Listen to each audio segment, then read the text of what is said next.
அனைவருக்கும் வணக்கம். இன்னைக்கு நம்ம பார்க்க போற வீடியோ என்னன்னு பார்த்தீங்கன்னா, மாசி மகம் 2026 என்று புனித நீராட ஏற்ற சரியான நல்ல நேரம் என்ன? வாங்க இன்னைக்கு அதை பத்தி தெரிஞ்சுக்கலாம். அனைவரும் தவறவிடக்கூடாத புண்ணியம் தரும் நாட்களில் ஒன்றாக கருதப்படுகிறது மாசி மகம். இந்த நாளில் தெய்வீக அருளையும் முன்னோர்களின் அருளையும் ஒரே நேரத்தில் பெற முடியும். பாவங்கள் தோஷங்களில் இருந்து விடுபடவும் ஏற்ற நாளாக கருதப்படுகிறது. இந்த நாளில் செய்யப்படும் வழிபாடு, புனித நீராடல், தான தர்மங்கள் ஆகிய அனைத்துமே பல மடங்கு அதிக பலனை தரும் என சொல்லப்படுகிறது. மாசி மாதத்தில் வரும் மக நட்சத்திரமும் பௌர்ணமி திதியும் இணையும் நாளையே மாசி மகம் தினமாக கொண்டாடுகிறோம். மாசி மகம் நாளில் மிக முக்கியமான வழிபாடாக புனித நீராடல் கருதப்படுகிறது. இந்த நாளில் நீர்நிலைகளில் புனித நீராடினால் பாவங்கள் நீங்கும் என்பது ஐதீகம். இந்த ஆண்டு மாசி மாதம் மார்ச் 2ஆம் தேதி வருகிறது. மகம் ஒரு நாளிலும் பௌர்ணமி அடுத்த நாளும் வருவதால் எந்த நாளில் எந்த நேரத்தில் புனித நீராடுவது என்ற குழப்பம் பலருக்குமே ஏற்பட்டுள்ளது.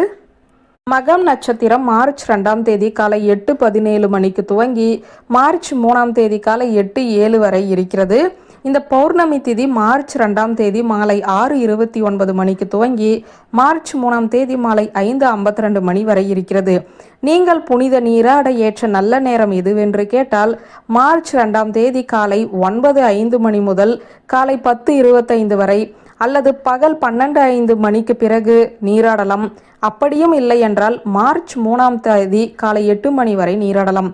மாசி மகம் மகம் நட்சத்திரத்தை அடிப்படையாக கொண்டதாகும். மகம் நட்சத்திரத்தில் சந்திரன் பிரவேசிக்கும் நாளையே மாசி மகமாக கொண்டாடுகிறோம். இந்த ஆண்டு மாசி மகம் திங்கட்கிழமையில் வருவதால் அன்றைய தினம் காலை 7:30 மணி முதல் 9 மணி வரை ராகு காலமும், காலை 10:30 மணி முதல் 12 மணி வரை யமகண்ட நேரமும் உள்ளது. இந்த நேரம் தவிர்த்து மற்ற நேரங்களில் புனித நீராடுவது சிறப்பு. அப்படி மார்ச் 2ஆம் தேதியன்று புனித நீராட முடியாதவர்கள் மார்ச் 3ஆம் தேதியன்று காலை 8 மணிக்கு முன்பாகவே சென்று மாசி மகம் புனித நீராடலை மேற்கொள்ளலாம். ஆனால் மார்ச் 2ஆம் தேதியன்று காலை 8 மணிக்கு முன்பாக சென்று நீராடுவது மாசி மகம் நீராடலாக இருக்காது. மாசி மகம் அம்பாள் தட்சிணாயினியாக அவதரித்த நாள் என்பதால் இந்த நாளில் அம்பாளை வழிபடுவதால் சகல தோஷங்களும் நீங்கி குடும்ப நலன் மற்றும் செல்வ வளம் அதிகரிக்கும் என ஆகமங்கள் சொல்கிறது. இந்த நாளில் லலித்ரா சகஸ்ர நாமம் அல்லது அபிராமி அந்தாதி பாராயணம் செய்யலாம். பெண்கள் மற்றும் பெண் குழந்தைகளுக்கு உணவு, ஆடை ஆகியவற்றை தானம் செய்யலாம்.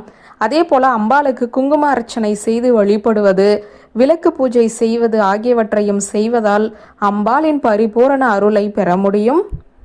மாசி மகம் அனைத்து தெய்வங்களையும் வழிபட ஏற்ற நாள் என்பதால் குலதெய்வம், இஷ்ட தெய்வம் என அனைத்து தெய்வங்களுக்குமே வேண்டுதல்கள் நிறைவேற்றலாம்.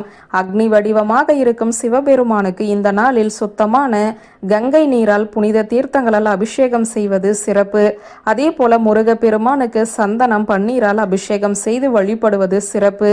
சிவபெருமான் வருண பகவானின் சாபம் தீர்த்த நாள் என்பதால் மாசி மகம் அன்று நம்முடைய பாவங்கள் நீங்க வேண்டும் என மனதார வேண்டிக் கொண்டு நீர்நிலைகளில் 3 முறை மூழ்கி எழ வேண்டும்.